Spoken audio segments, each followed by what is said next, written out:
Pagbutihin mo ron ha. Umiwas sa barkada at huwag puro dot-dot ng cellphone para mapasa mo ang exam. Ito na naman si nanay. Kung ituring niya ako para akong nangingibang bansa.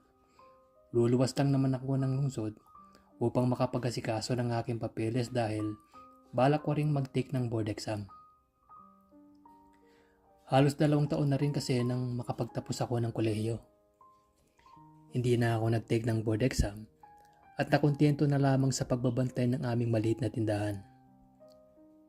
Ngayon lamang sumagi sa aking isipan na kailangan ko ring gamitin ang aking napag-aralan. Lumaki na rin kasi ang mga gastusin dito sa bahay. Suportado naman ako ni mama sa aking naging desisyon. Huwag kang makulit doon. Kung hindi ay kagagalitan ka ng Tito Jules mo. Halos mangayak-ngayak pa siyang naghabilin habang tinutulungan akong maghigpit ng mga gamit ko. Nang malaman nito ni Ate Agnes, ang butihin naming kapitbahay, ay nag-offer itong patuloyin ako sa tinutuluyan ng kanyang asawa na si Tito Jules. Security guard yun sa pribadong kumpanya sa lungsod. Malaki ang sahod kaya doon napiling magtrabaho. Nakikinig ka ba sa akin? Ang kaninang malungkot niyang disposisyon ay napalitan ng inis. Napaismid na lamang ako sa pinamalas niyang pagbabago ng mood. Opo ma, ang sagot ko na lamang upang hindi na humaba pa ang usapan. Marami pa siyang binilin bago ako nakaalis ng bahay. Umalma pa ako nang binalak niyang padalhan si Kuya Diyos ng ilang piling ng saging. Hassle yun kung bibit-biting ko pa. Na makasakay ng bus, ay higit 3 oras ang aming ibinyahe patungong lungsod. Marami kasing bumababong pasahero kaya kailangan pang magkipagsiksikan para makababa kagad. Dahil hindi na bago sa akin ang pagluwas ng lungsod, ay mabilis ko lamang natunto ng inuupahang boarding house ni Tito Jules. Mahigpit na pinagbili ni Ate Agnes na mag-half day muna ito sa trabaho upang hindi na ako maghintay ng ilang pang oras ng kanyang pag-uwi. Nahihiya na nga ako dahil matindi yung abala. Mabuti na lamang at kaklos nito ang kanyang boss kahit mabilis lang siyang pinayagan. Nang pagbuksan ng pintuan ay tumambad sa akin ang pawisang si Tito Jules. Mukhang kagagaling lamang niya sa pag-workout. Hindi na sa akin bago yon dahil madalas ko siya dating pinapanood habang nagpe-perform ng ilang workout routines sa kanilang bakuran. Gwapong-gwapo ito sa gupot nitong krukat. Medyo may kaputian din siya. Kahit malinis at mabangong tingnan, kahit pa tagaktak ng pawis. Puting sando lamang ang suot nitong pangitaas. Kahit nakabalandra sa akin ang namumutok niyang biceps. Halos ilang segundo ko rin tumagal ang titig ko doon. Nang mag-angat ako ng tingin, ay nakita ko ang pilyong ngiting sinusupil ni Tito Jules habang kanyang mga mata ay mapaglarong kumikislap. Kumusta ang biyahe? Nakakapagod ba? Ang tanong nito. Ayos lang po tito. Sanay naman na ako. Ang tipid kong tugon at saka ay nilibot ang tingin sa kabuuan ng lugar. Hindi naman yun kalakihan ngunit mukhang malinis at komportable. Nakaputing tiles ang sahig hanggang sa may lababo. May maliit na refrigerator sa gilid at isang maliit na lamesa na may 2 upuan. Iisa lang din ang kama. Malaki naman yun ngunit alam kong kailangan ko pang makipagsiksikan para kumasya kaming 2 ni Tito Jules. Sa laki at tangkad ba naman ito ay tiyak na kaya nitong sakupin ang buong kama. Nakahinga naman ako ng maluwag nang makita ang isang sopa kaharap ng maliit na telebisyon. Marahil ay doon na lamang ako matutulog. Lumapit sa akin si Tito Jules at saka ako inakbayan. Ramdam ko ang paglapat ng pawisan niyang braso sa aking batok. Napakagat naman ako sa aking labi dahil sa pagtikit ng kanyang dibdib sa akin tagiliran. Natutokso akong damhin yun ng aking palad, ngunit pinigilan ko ang aking sarili. Ang laki mo na. Parang noong huling nakita kita, ay bagito ka pa. Tuwang-tuwa nitong wika at saka kinusot ang aking buhok. Oo nga po, tito. Ang tugon ko habang pilit na sinusupil ang makamundong pagnanasa na nagsimulang gumapang sa aking sistema. Matapos niya akong tulungan sa pagbuhat ng aking mga bagahe, ay dumiretso siya sa maliit na lamisita at saka nagsalin ng tubig sa baso. Inisang lagok niya yon at saka nagsalin muli. Inalok niya pa ako ng tubig na siya ko rin namang tinanggihan. Wala kasi akong magawa kaya't nag-push up na lang ako habang nag-aantay sa'yo. Ang paliwanag nito. Tipid lamang akong tumango at saka komportabling naupo sa maliit na sopa. Lumapit si Kuldo sa aking kinaroroonan at saka prenting naupo sa aking tabi. Dahil hindi kalakihan ay nasakop niya ang buong espasyo. Tila may kuryenteng dumalay sa aking katawan na magdikit ang aming mga binti. Umurong ako ng konti at pinagsiksikan ng aking sarili sa may gilid. Nang mapansin niya ang aking pagkailang, ay tipid siyang tumikim at saka inion ang TV gamit ang remote galing sa lapag ng mesa. Siya nga pala, anong gusto mong ulam? Ikaw. Buti na lamang ay narendahan ko ang aking bibig. Iba talaga ang nadadala ng makamundong pag-iisip. Lihim kong kinastigo ang aking sarili dahil kung hindi ko napigilan yon, ay aking naisatinig.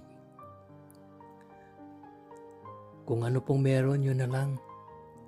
Ang sagot ko saka nagkunwaring nakapokus sa telebisyon kahit pa na wala doon ang buong kong atensyon. Nakakaya rin kasing magdedemand pa ako ng mga pagkain gusto ko. Mahigpit na ipinagbili ni mama na kailangan ko makisama. Malaking abala ang pagpatuloy ko rito ng libre kahit sino nga ba ako para maginarte. Tipid naman siyang tumango. Hindi na siya muling nagtanong pa kaya't naghari ang katahimikan sa aming dalawa. Tahimik lamang kaming nanonood ng telebisyon hanggang sa sumapit ang takip silim. Nagluto lamang siya ng corned beef sa aming hapunan. Nag-offer pa ako na ako na lang ang magsaing. Ngunit todo tanggi naman ito. Hindi naman raw yon mabigat na gawain at kayang-kaya niya yon. Wala naman na akong nagawa kundi antayin na lamang siyang matapos ng kanyang ginagawa. Habang kumakain ay todo hingi pa ito sa akin ng paumanhin. Lingguhan lamang raw siya kung mamalengke kaya puro dilata lamang ang kanyang stocks. Gabi na kasi kung matapos ang kanyang duty at madalas umuwing pagod kaya't pahirapan sa kanya ang pagpunta sa palengke. Sinabi kong wala namang kaso sa akin yon. Paborito ko namang ulam ang corned beef kat wala dapat siyang ikahingi ng pasensya. Nang oras na ng pagtulog ay problemado na ako. Paano kasi pinagpipilitan niyang tabi kaming matulog.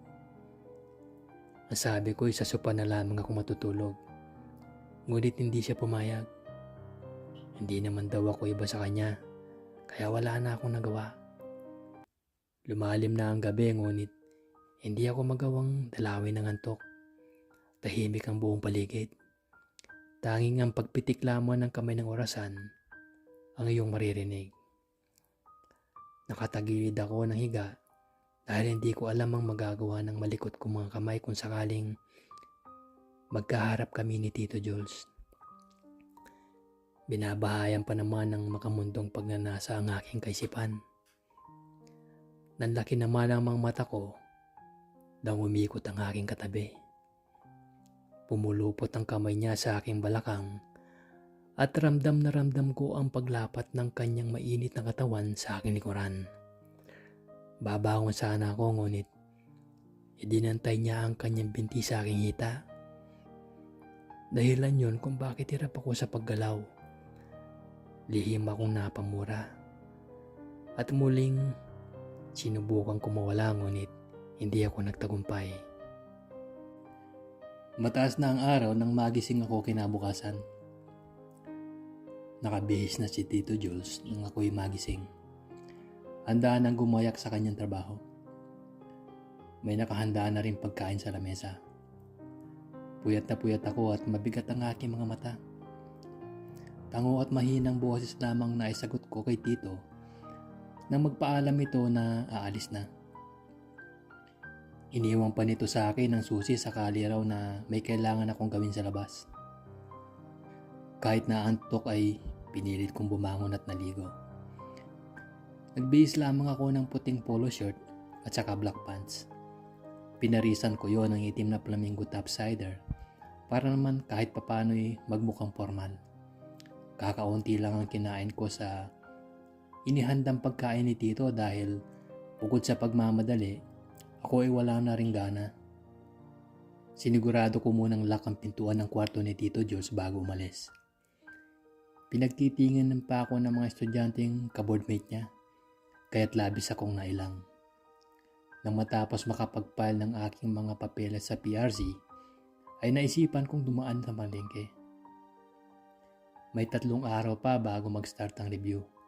Dumiretso ako sa wet market at saka bumili ng gulay, karne at ilang pang mga stocks.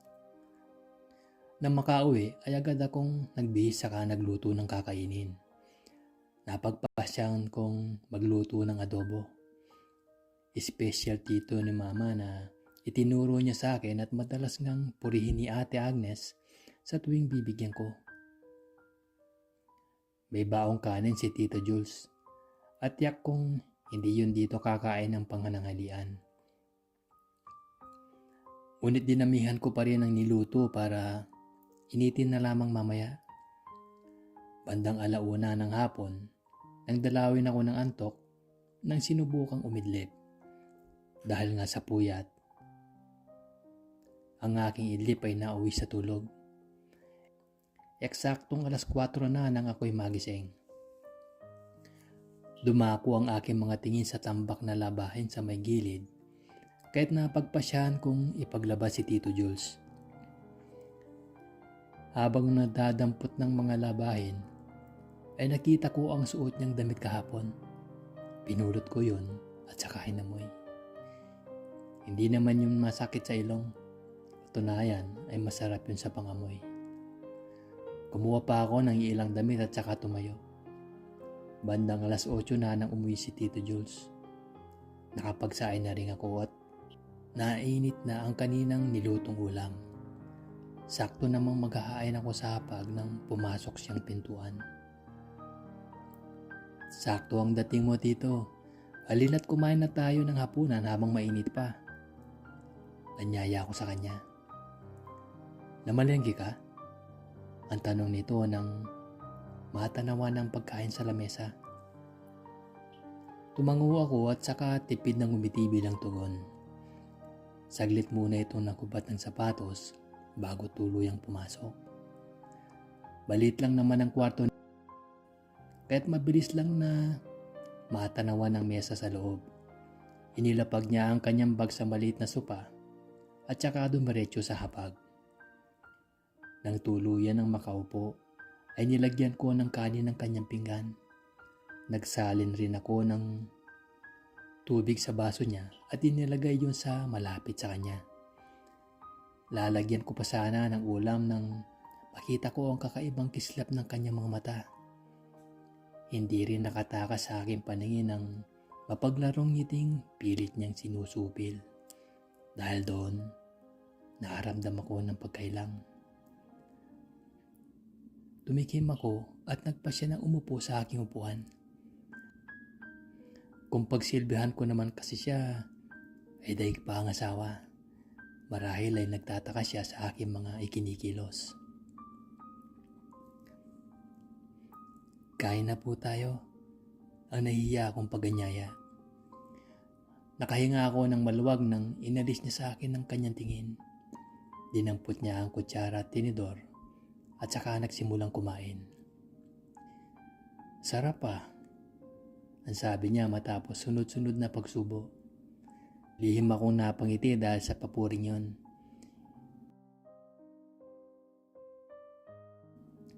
Hindi naman na sa akin bago ang mga natatanggap kong compliments sa ibang tao.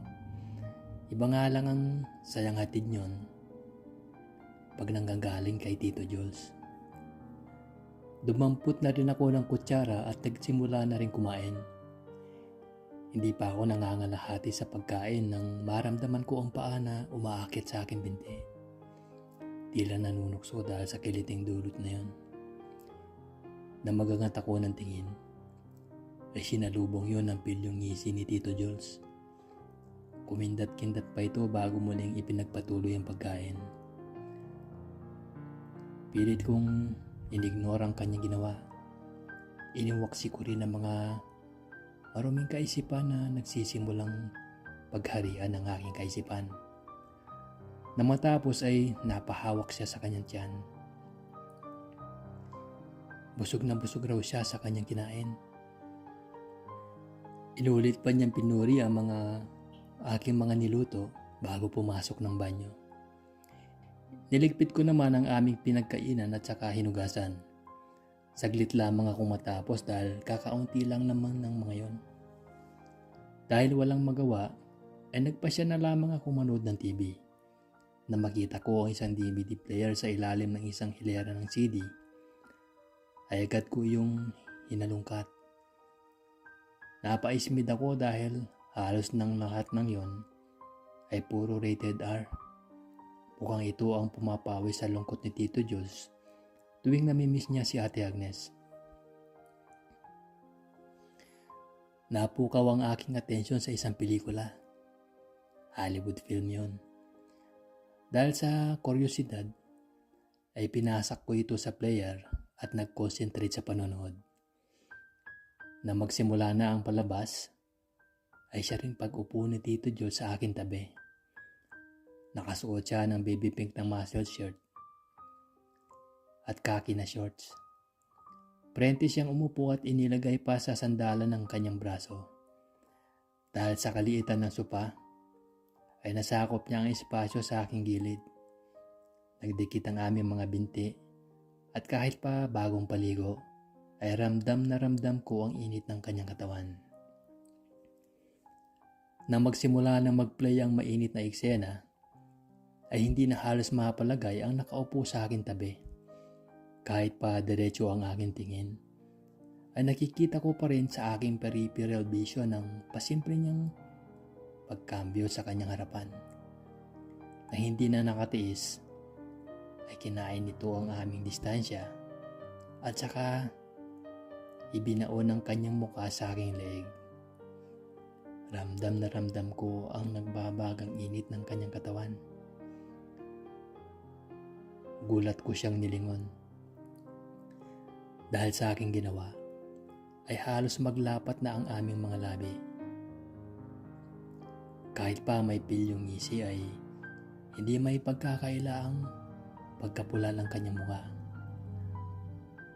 Halatang inalipin na ng init si Tito Jules.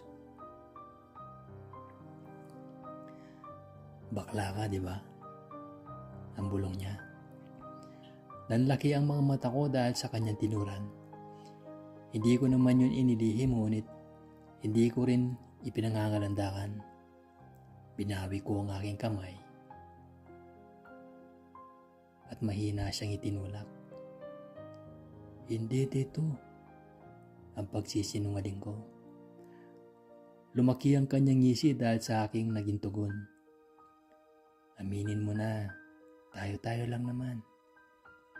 Ang sabi niya at mahihimigan yun ng kapilyuhan. Ang kanyang mainit na hininga ay tumama sa aking batok. Naghatid yun ng nginig sa aking kalamnan. Nang tingnan ko siya sa mata, ay nakita ko ang kakaibang kislap sa mga yon. Nang hindi na ako makapagpigil, ay walang sabi-sabi kong inatake ang kanyang labi. Itinapon ko ang lahat ng inhibition ko sa aking katawan at hinayaang tupukin ng apoy ng pagnanasa.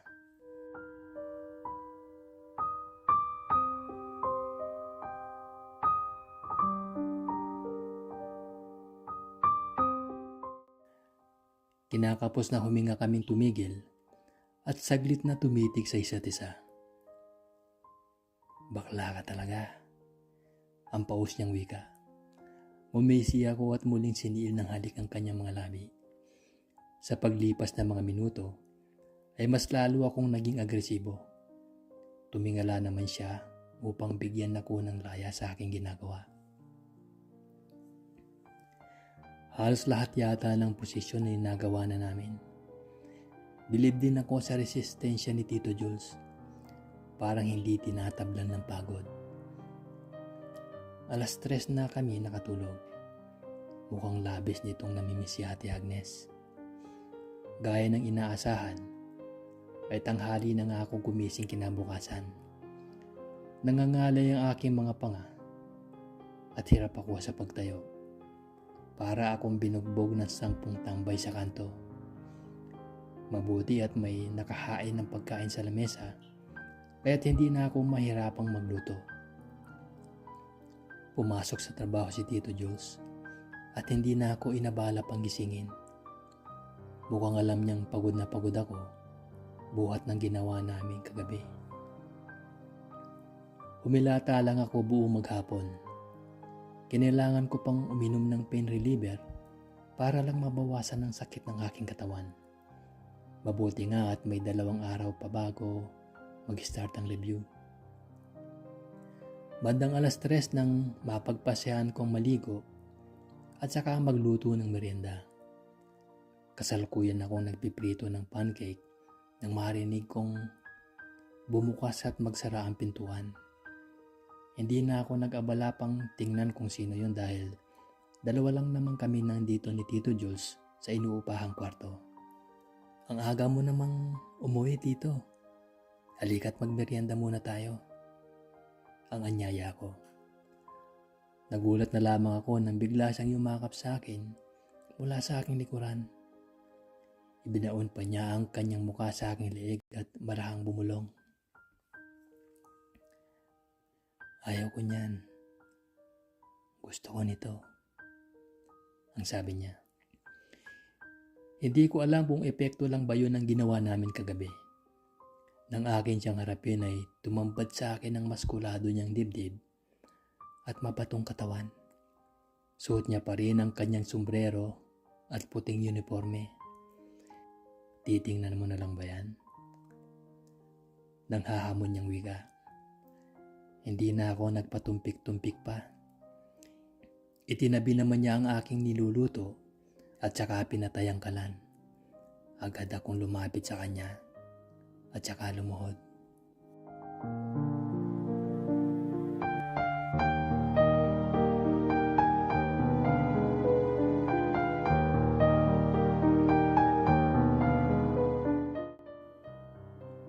Ganun lang kami ni Tito Jules sa ilang buwan kong pagtira sa kanyang tinutuluyan. Sinabi niya pang dalasan ko raw ang pagluwas ko sa lungsod para hindi raw siya palaging nalulungkot. Kahit ako rin naman, tila nangungulila ako sa tuwing magkalayo kaming dalawa. Dahil doon ay mas lalong naging madalas nga ang pagluwas ko sa lungsod. Best memory yun para sa akin dahil hindi ko yun makakalimutan. Ganun lang ang setup namin. Kung hindi ako ang luluwas, ay siya naman ang uuwi. Nang makapasa sa board exam, ay labis ang tuwa ng aking inay. Halos hindi rin makamagmayaw ang pag-congratulate sa akin ng mga aming kapitbahay, baging si Ate Agnes. Natigil lang ang lahat ng iyon nang mamatay ang kanyang biyenan. Kaya't napilitan silang umuwi ng Aklan at doon na piniling manirahan. Ang balita kasi ay may iniwang malawak na lupain doon at sila na ang nakaatang na mag-manage. Sa ngayon ay isa na akong public school teacher sa elementarya. Pinili kong magtrabaho sa aming maliit na nayon para malapit lang kay mama.